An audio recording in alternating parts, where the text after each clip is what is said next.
ನಮಸ್ತೆ, ಕ್ಯೂರಿಯಸ್ ಕನ್ನಡ ಚಾನಲ್ಗೆ ಸ್ವಾಗತ. ಮೊದಲು ನಮ್ಮ ಚಾನಲ್ನ ಸಬ್ಸ್ಕ್ರೈಬ್ ಮಾಡ್ಕೊಳ್ಳಿ. ನಂತರ ವಿಡಿಯೋನ ಪೂರ್ತಿಯಾಗಿ ನೋಡಿ ನಿಮ್ಮ ಊಹೆಗಳನ್ನು ಕಮೆಂಟ್ಗಳ ಮೂಲಕ ತಿಳಿಸಿ. ಇನ್ನು ಪ್ರಾರಂಭದಲ್ಲಿ ಕಾವ್ಯ ಮಹಾದೇವನಿಗೆ ಬಾಯಿಗೆ ಬಂದಾಗ ಬೈತಾ ಇರ್ತಾಳೆ. ಇನ್ನು ಅದನ್ನು ಅವಳ ಫ್ರೆಂಡ್ ಹಾಗೆ ಮಹಾದೇವನು ತಾತನ ವೇಷದಲ್ಲಿ ಕೇಳಿಸ್ಕೊಳ್ತಾ ಇರ್ತಾನೆ. ಇನ್ನು ಮಹಾದೇವ ಹೇಳ್ತಾನೆ ಅವಳ ಫ್ರೆಂಡಿಗೆ, ಏನಮ್ಮಿ ಇದರಲ್ಲಿ ನಿನ್ನ ವಿಚಾರ ಏನಾದರೂ ಇದೆಯಾ, ನೀನೇ ಏನಾದರೂ ಹೇಳ್ಕೊಟ್ಟಿದ್ಯಾ ಅಂತ ಕೇಳ್ತಾನೆ.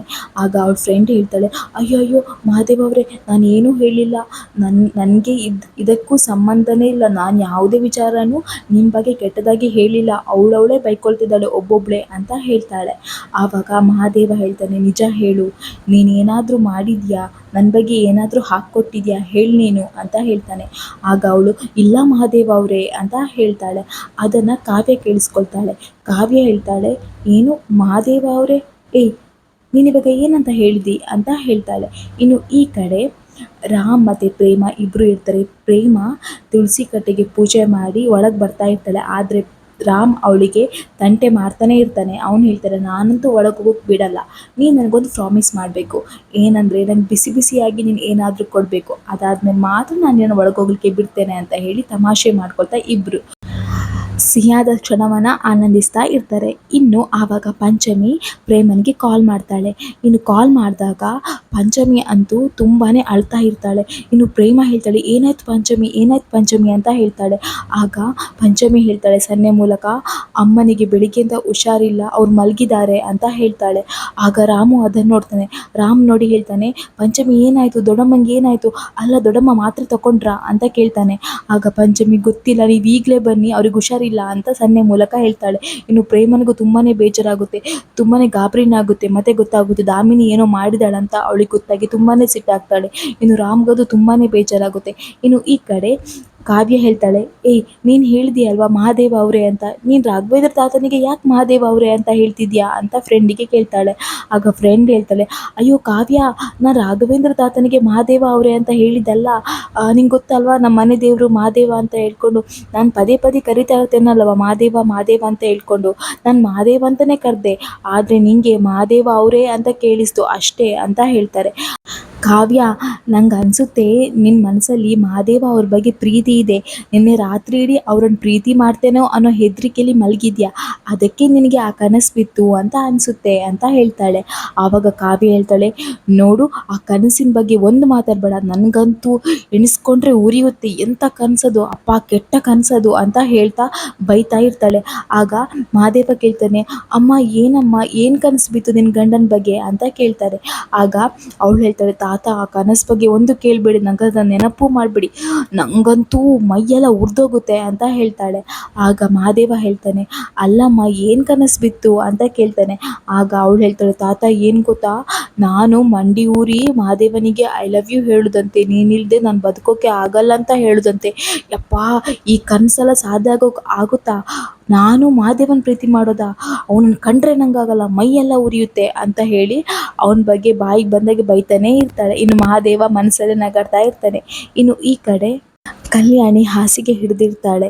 ಇನ್ನು ದಾಮಿನಿ ಮತ್ತು ಸ್ನೇಹ ಪ್ಲ್ಯಾನ್ ಮಾಡ್ತಾ ಇರ್ತಾರೆ, ಏನಾದರೂ ಮಾಡಿ ಇವತ್ತೊಂದು ಗತಿ ಕಾಣಿಸ್ಲೇಬೇಕು ಕಲ್ಯಾಣಿಗೆ ಅಂತ ಹೇಳಿ. ಇನ್ನು ದಾಮಿನಿ ಮಹೇಶ್ವರಿ ಹತ್ರ ಹೇಳ್ತಾಳೆ, ನೋಡು ಮಹೇಶ್ವರಿ, ಇವಾಗ ನೀನು ನಾನು ಹೇಳಿದ್ದನ್ನು ಮಾಡಬೇಕು ಅಂತ ಹೇಳ್ತಾಳೆ.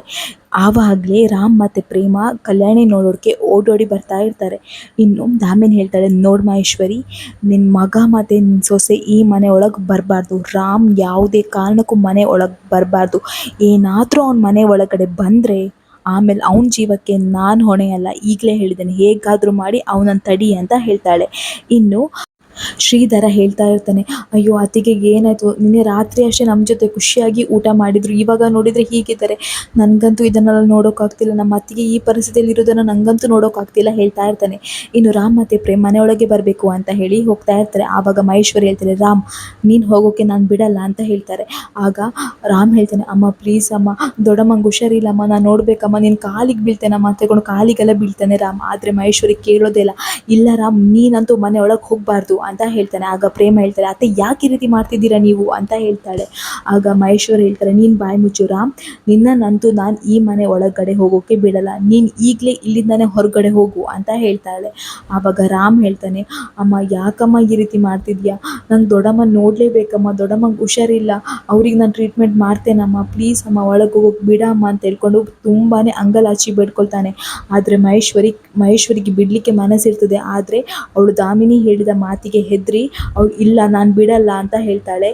ಅವಳು ಹೇಳ್ತಾಳೆ, ನೋಡು ನೀನೇನಾದರೂ ಒಳಗಡೆ ಹೋದರೆ ನಿಮ್ಮ ದೊಡ್ಡಮ್ಮನಿಗೆ ಮೊದಲೇ ಹುಷಾರಿಲ್ಲ, ಅವರಿಗೆ ಇನ್ನಷ್ಟು ಹುಷಾರಾಗದೇ ಇರ್ಬೋದು, ನೋಡು ಬೇಡ ನೀನು ಹೋಗೋದೇ ಬೇಡ ಅಂತ ಹೇಳ್ತಾಳೆ. ಆವಾಗ ಪ್ರೇಮ ಹೇಳ್ತಾಳೆ, ಅತ್ತೆ ಏನು ಮಾತಾಡ್ತಿದ್ದೀರಾ ನೀವು ಅಂತ ಹೇಳ್ತಾಳೆ. ಆಗ ಮಹೇಶ್ವರಿ ಹೇಳ್ತಾಳೆ, ಬಾಯಿ ಮಾತಿಗೆ ಹೇಳಿದೆ ನೋಡು ರಾಮ್, ನೀನು ಈಗಲೇ ಹೋಗು, ನಾನಂತೂ ಒಳಗೆ ಹೋಗೋಕ್ಕೆ ಬಿಡಲ್ಲ ಅಂತ ಹೇಳಿ ರಾಮ್ಗೆ ಬೈದು ಅಲ್ಲಿಂದ ಕಳಿಸ್ತಾಳೆ. ಆದರೆ ರಾಮ್ ಮತ್ತು ಪ್ರೇಮ ಇಬ್ಬರು ಕೂಡ ಕಿಟಕಿಯಲ್ಲಿ ಬಂದು ದೊಡ್ಡಮ್ಮನ ನೋಡ್ತಾ ಇರ್ತಾರೆ. ಇನ್ನು ದಾಮಿನಿ ಪ್ಲ್ಯಾನ್ ಮಾಡಿ ಕರೆಸಿದ ಡಾಕ್ಟರ್ ಬರ್ತಾರೆ. ಇನ್ನು ದಾಮಿನಿ ಹೇಳ್ತಾಳೆ, ಡಾಕ್ಟರ್ ಬಂದರು ಅಂತ ಹೇಳಿ ಡಾಕ್ಟರನ್ನು ಕರ್ಕೊಂಡು ಒಳಗಡೆ ಬರ್ತಾರೆ. ಇನ್ನು ಡಾಕ್ಟರ್ ಹತ್ರ ಹೇಳ್ತಾರೆ, ನೋಡಿ ಇವ್ರಿಗೆ ಹುಷಾರಿಲ್ಲ, ಏನಾದರೂ ಮಾಡಿ ಅಂತ ಹೇಳ್ತಾರೆ.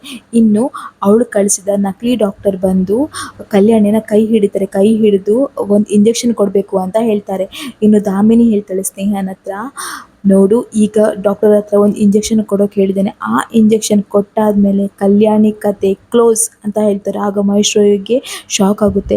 ಇನ್ನು ಡಾಕ್ಟರ್ ಇಂಜೆಕ್ಷನ್ ಕೊಡಬೇಕು ಅಂತ ಹೊರಡ್ತಾರೆ. ಆಗ ಕಲ್ಯಾಣಿ ಡಾಕ್ಟರ್ನ ಕೈ ಹಿಡಿತಾಳೆ, ಇಂಜೆಕ್ಷನ್ ಕೊಡೋಕೆ ಬಿಡಲ್ಲ.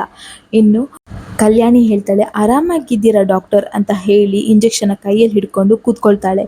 ಆವಾಗ ಸ್ನೇಹಗೆ ಶಾಕ್ ಆಗುತ್ತೆ. ಸ್ನೇಹ ಹೇಳ್ತಾಳೆ, ಅತ್ತೆ ಏನತ್ತೆ ಇದು, ಕಲ್ಯಾಣಿ ಅತ್ತೆ ಈ ರೀತಿ ಕೂತ್ಕೊಂಡ್ಬಿಟ್ರು ಅಂತ ಹೇಳ್ತಾಳೆ. ಆಗ ದಾಮಿನಿ, ನನಗೂ ಅದೇ ಅರ್ಥ ಆಗ್ತಿಲ್ಲ ಅಂತ ಹೇಳ್ತಾಳೆ. ಇನ್ನು ಕಲ್ಯಾಣಿ ಹೇಳ್ತಾಳೆ, ಏನಾಯಿತು ಡಾಕ್ಟರ್, ನನಗೇನಾಗಿದೆ, ಪರೀಕ್ಷೆ ಮಾಡಿದ್ರಲ್ವಾ, ನಾನು ಚೆನ್ನಾಗಿದ್ದೇನಲ್ವಾ, ಇದ್ಯಾಕೆ ಇಂಜೆಕ್ಷನ್ ಕೊಡ್ತಿದ್ದೀರಾ, ಈ ಇಂಜೆಕ್ಷನಲ್ಲಿ ಅಂಥದ್ದು ಏನಿದೆ ಅಂತ ಕೇಳ್ತಾಳೆ. ಆಗ ಡಾಕ್ಟರಿಗೆ ತುಂಬಾ ಶಾಕ್ ಆಗುತ್ತೆ, ಅವನಿಗೆ ಹೆದರಿಕೆ ಶುರು ಆಗುತ್ತೆ. ಆಗ ಕಲ್ಯಾಣಿ ಹೇಳ್ತಾಳೆ, ಏನು ಡಾಕ್ಟರ್, ನೀವು ನಿಜವಾಗ್ಲೂ ಡಾಕ್ಟರಾ, ಯಾವ ಆಸ್ಪತ್ರೆಯಿಂದ ಬಂದ್ರಿ, ಎಲ್ಲಿ ನೀವು ಪ್ರಾಕ್ಟೀಸ್ ಮಾಡ್ತಾ ಇದ್ರಿ, ಹೇಳಿ ನಿಮ್ಮ ಹೆಸರೇನು ಅಂತ ಹೇಳ್ತಾಳೆ. ಆಗ ಅವ್ರಿಗೆ ಏನು ಹೇಳಬೇಕಂತ ಗೊತ್ತಾಗಲ್ಲ. ಇನ್ನು ಕಲ್ಯಾಣಿ ಹೇಳ್ತಾಳೆ, ಅಲ್ಲ, ನನಗೆ ಹುಷಾರಿಲ್ಲ ಅಂತ ಹೇಳ್ಕೊಂಡು ವಿಷದ ಮಾತ್ರೆ ಕೊಟ್ಟು ಇನ್ನೂ ನನ್ನ ಆರೋಗ್ಯ ಹಾಳು ಮಾಡಿದ್ದು ನೀವೇ ಅಲ್ವಾ, ಇವಾಗ ಯಾರೋ ದುಡ್ಡು ಕೊಟ್ಟರು ಅಂತ ಹೇಳಿ ನನಗೆ ವಿಷದ ಇಂಜೆಕ್ಷನ್ ಹಾಕಲಿಕ್ಕೆ ಬಂದಿದ್ದೀರಲ್ವ ನೀವು, ನನಗೆ ಎಲ್ಲನೂ ಗೊತ್ತಿದೆ, ನೀವು ಬಾಯಿ ಬಿಟ್ಟರೆ ಸರಿ, ಇಲ್ಲದಿದ್ದರೆ ನಾನು ಏನು ಮಾಡ್ತೇನೆ ಅಂತ ನಿಮ್ಗೆ ಗೊತ್ತಿಲ್ಲ, ಮೊದಲು ಹೇಳಿ ನಿಮಗೆ ಹಣ ಕೊಟ್ಟು ನನ್ನನ್ನು ಇಲ್ಲಿ ಕರೆಸಿದ್ದು ಯಾರು, ಹೇಳಿ ಡಾಕ್ಟರ್, ನೀವು ಹೇಳಿಲ್ಲ ಅಂದರೆ ಇದೇ ಇಂಜೆಕ್ಷನನ್ನು ನಿಮಗೆ ಚುಚ್ತೇನೆ, ಪರವಾಗಿಲ್ವಾ ಅಂತ ಹೇಳ್ತಾಳೆ. ಆಗ ಡಾಕ್ಟರ್ಗೆ ತುಂಬಾ ಗಾಬರಿ ಆಗುತ್ತೆ. ಇನ್ನು ಕಲ್ಯಾಣಿ ಹೇಳ್ತಾಳೆ, ಏನು ಡಾಕ್ಟರ್, ನನಗೇನು ಗೊತ್ತಾಗಲ್ಲ ಅಂತ ಅಂದ್ಕೊಂಡಿದ್ದೀರಾ, ಡಾಕ್ಟರ್ ಅಂದರೆ ಜೀವ ಕಾಯಬೇಕು, ಆದರೆ ನೀವು ನನ್ನ ಜೀವ ತೆಗೆಯೋಕ್ಕೆ ಹೊರಟಿದ್ದೀರಲ್ವಾ, ಮೊದಲು ಹೇಳಿ ಯಾರು ನಿಮಗೆ ಈ ಇಂಜೆಕ್ಷನ್ ಕೊಟ್ಟಿದ್ದು, ಇದನ್ನು ನನಗೆ ಕೊಟ್ಟು ನನ್ನ ಆರೋಗ್ಯನ ಹಾಳು ಮಾಡೋಕೆ ಹೇಳಿದವರು ಯಾರು, ಈ ಮನೇಲಿ ಇದ್ದಾರೆ ಅನ್ನೋದು ನಂಗೆ ಚೆನ್ನಾಗಿ ಗೊತ್ತಿದೆ, ಮೊದಲು ಹೇಳಿ ಯಾರು ಅಂತ ಹೇಳ್ತಾರೆ. ಆದರೆ ಅವನಂತೂ ಬಾಯೇ ಬಿಡಲ್ಲ, ಅವನು ತುಂಬ ಹೆದರಿಕೆಯಿಂದ ಇರ್ತಾನೆ. ಆಗ ಕಲ್ಯಾಣಿ ಆ ಇಂಜೆಕ್ಷನ್ನ ಶ್ರೀಧರ್ಗೆ ಕೊಟ್ಟು ಹೇಳ್ತಾಳೆ, ನೋಡಿ ಶ್ರೀಧರ್, ಮೊದಲು ನಿನಗೆ ಪರಿಚಯ ಇರೋ ಲ್ಯಾಬ್ ಹತ್ರ ಹೋಗಿ ಇದನ್ನು ಪರೀಕ್ಷೆ ಮಾಡಿಸಿ ಇದರಲ್ಲಿ ಯಾವ ವಿಷಯ ಇದೆ ಅಂತ ಕೇಳು, ಅಷ್ಟೇ ಅಲ್ಲ ಇದ್ರ ಬಗ್ಗೆ ಎಲ್ಲನೂ ತಿಳ್ಕೊ, ಮತ್ತು ಈ ನಕಲಿ ಡಾಕ್ಟರ್ನ ಇನ್ಸ್ಪೆಕ್ಟರಿಗೆ ಅರೆಸ್ಟ್ ಮಾಡೋಕೆ ಹೇಳು, ಅವರೇ ಬಾಯಿ ಬಿಡಿಸ್ಲಿ, ಇದ್ರ ಹಿಂದೆ ಯಾರಿದ್ದಾರೆ, ನಮ್ಮ ಮನೆ ಹಾಳು ಮಾಡೋಕೆ ಯಾರು ಬಂದಿದ್ದಾರೆ ಅನ್ನೋದನ್ನು ನಂಗೆ ಗೊತ್ತಾಗಬೇಕು ಅಂತ ಹೇಳ್ತಾಳೆ. ಇನ್ನು ಕಲ್ಯಾಣಿ ಹೇಳ್ತಾಳೆ, ಏನು ಅಂದ್ಕೊಂಡಿದ್ದೀರಾ, ನನಗೇನು ಗೊತ್ತಾಗಲ್ಲ ಅಂತ ಅಂದ್ಕೊಂಡಿದ್ದೀರಾ ನೀವು, ನಿನ್ನೆ ರಾಮ್ ಬಂದು ದೊಡ್ಡಮ್ಮ ಈ ಮಾತ್ರೆ ತಗೊಳ್ಬೇಡಿ, ಇದೆಲ್ಲ ವಿಷದ ಮಾತ್ರೆಗಳು, ಇದನ್ನು ತಗೊಂಡ್ರೆ ನಿಮ್ಮ ಆರೋಗ್ಯಕ್ಕೆ ಹಾನಿ ಅಂತ ಹೇಳಿದಾಗಲೇ ನಂಗೆ ಗೊತ್ತಾಯಿತು, ಯಾರೋ ನನ್ನನ್ನು ಸಾಯಿಸೋಕ್ಕೆ ಪ್ಲ್ಯಾನ್ ಮಾಡ್ತಿದ್ದಾರೆ ಇದೇ ಮನೆಯಲ್ಲಿ ಇದ್ಕೊಂಡು ಅಂತ. ಅದಕ್ಕೆ ನಾನು ನಾಟಕ ಮಾಡಿದೆ, ನಂಗೆ ಹುಷಾರಿಲ್ಲ ಅನ್ನೋ ಥರ ನಾಟಕ ಮಾಡಿದೆ, ಯಾಕಂದರೆ ನಿಮ್ಮ ಎಲ್ಲ ಕಳ್ಳಾಟನ ಬಯಲು ಮಾಡೋಕ್ಕೆ, ನಿನ್ನ ಹಿಂದೆ ಯಾರಿದ್ದಾರೆ ಅಂತ ತಿಳ್ಕೊಳ್ಳೋಕ್ಕೆ ಇದೇ ರೀತಿ ನಾಟಕ ಮಾಡಿದೆ, ನನಗೇನೂ ಆಗಲಿಲ್ಲ, ನಾನು ಹುಷಾರಾಗೇ ಇದ್ದೇನೆ, ನನಗೇನು ಗೊತ್ತಾಗಲ್ಲ ಅಂತ ಅಂದ್ಕೊಂಡಿದ್ದೀರಾ, ರಾಮ್ ಹೇಳಿದ ಮಾತು ನಾನು ಕೇಳ್ತೇನೆ, ಅವನು ನನ್ನ ಮಗ, ಹೌದು ನಾನು ಅವನನ್ನು ಈ ಮನೆಯಿಂದ 4 ಗೋಡೆಗಳ ಹೊರಗಡೆ ಹಾಕಿರ್ಬೋದು, ಆದರೆ ನನ್ನ ಮನಸ್ಸಿಂದ ಯಾವತ್ತೂ ನನ್ನನ್ನು ಹೊರಗಡೆ ಹಾಕಲಿಲ್ಲ, ಅವನು ಯಾವತ್ತೂ ನನ್ನ ಮನಸ್ಸಲ್ಲೇ ಇರ್ತಾನೆ, ಅವನ ಮನಸ್ಸಿಂದ ನನ್ನನ್ನು ಯಾರು ಕೂಡ ಬೇರ್ಪಡಿಸಲಿಕ್ಕೆ ಆಗೋದೇ ಇಲ್ಲ ಹೇಳ್ಕೊಂಡು ರಾಮನ ತುಂಬ ಹೊಗಳ್ತಾಳೆ. ರಾಮಗಂತೂ ಕಣ್ಣಲ್ಲಿ ನೀರು ಬರ್ತದೆ. ಇನ್ನು ಹೇಳ್ತಾಳೆ, ನನ್ನ ಮಗ ಅವನು, ನಾನು ಅವನನ್ನು ಹೆತ್ತಲಿಲ್ಲ, ಆದರೆ ನನಗೆ ಹೆತ್ತ ಮಗನಕ್ಕಿಂತ ಜಾಸ್ತಿ ಅವನು, ಅವನು ನನ್ನ ಮಗ, ನನ್ನ ರಕ್ಷಣೆಗೋಸ್ಕರ ಅವನು ಏನು ಬೇಕಾದರೂ ಮಾಡ್ತಾನೆ. ನಾನು ಅವನನ್ನು ಗಮನಿಸದೇ ಇರ್ಬೋದು, ಆದರೆ ಅವನು ನನ್ನನ್ನು ಪ್ರತಿ ಕ್ಷಣ ಗಮನಿಸ್ತಾ ಇರ್ತಾನೆ. ಈ ದೊಡ್ಡಮ್ಮಂಗೆ ಏನಾಗೋಕ್ಕೆ ನನ್ನ ಮಗ ಬಿಡಲ್ಲ. ನಾನು ನನ್ನ ಮಗನ ಮಾತನ್ನು ಯಾವತ್ತೂ ತೆಗೆದುಹಾಕಲ್ಲ. ಅವನು ಯಾವತ್ತೂ ನನ್ನ ಒಳ್ಳೆಯದಕ್ಕೋಸ್ಕರನೇ ಹೇಳ್ತಾನೆ ಅಂತ ನನ್ನ ಮಗನ ಬಗ್ಗೆ ತುಂಬಾ ಹೊಗಳ್ತಾನೆ ಇರ್ತಾಳೆ. ಇನ್ನು ದಾಮಿನಿ ಹೇಳ್ತಾಳೆ, ಈ ಕ್ಷಣ ನಂಗೆ ಗೊತ್ತಾಗಬೇಕು, ನನ್ನನ್ನು ಸಾಯಿಸಲಿಕ್ಕೆ ಯಾರು ಪ್ಲ್ಯಾನ್ ಮಾಡಿದ್ದಾರೆ, ಅವರು ಈ ಮನೇಲೇ ಇದ್ದಾರೆ, ಅದು ನಂಗೆ ಗೊತ್ತಿದೆ. ಇನ್ನು ಸ್ವಲ್ಪ ಹೊತ್ತಿನಲ್ಲಿ ಅವರಾಗೆ ಅವ್ರ ಮುಂದೆ ಬಂದರೆ ಸರಿ, ಇಲ್ಲದಿದ್ದರೆ ನಾನು ಏನು ಮಾಡ್ತೇನೋ ಅವ್ರಿಗೆ ಗೊತ್ತಿಲ್ಲ ಅಂತ ಹೇಳ್ತಾಳೆ. ಇನ್ನು ದಾಮಿನಿ ಮತ್ತು ಸ್ನೇಹಗೆ ಸಿಕ್ಕಾಪಟ್ಟೆ ಗಾಬರಿ ಆಗುತ್ತೆ. ಇಲ್ಲಿಗೆ ಈ ವಿಡಿಯೋ ಮುಗಿಯುತ್ತೆ. ಮುಂದಿನ ವಿಡಿಯೋದಲ್ಲಿ ಏನಾಗುತ್ತೆ, ದಾಮಿನಿಯೇ ಅಂತ ಹೇಳಿ ಕಲ್ಯಾಣಿ ಗೊತ್ತಾಗುತ್ತಾ, ಕಲ್ಯಾಣಿ ದಾಮಿನಿಗೆ ಏನು ಮಾಡ್ತಾಳೆ, ಪ್ರತಿಯೊಂದನ್ನು ಮುಂದಿನ ವಿಡಿಯೋದಲ್ಲಿ ನೋಡೋಣ. ಅಲ್ಲಿವರೆಗೂ ನಮ್ಮ ಕ್ಯೂರಿಯಸ್ ಕನ್ನಡ ಚಾನಲ್ನ ದಯಮಾಡಿ ಸಬ್ಸ್ಕ್ರೈಬ್ ಮಾಡ್ಕೊಳ್ಳಿ.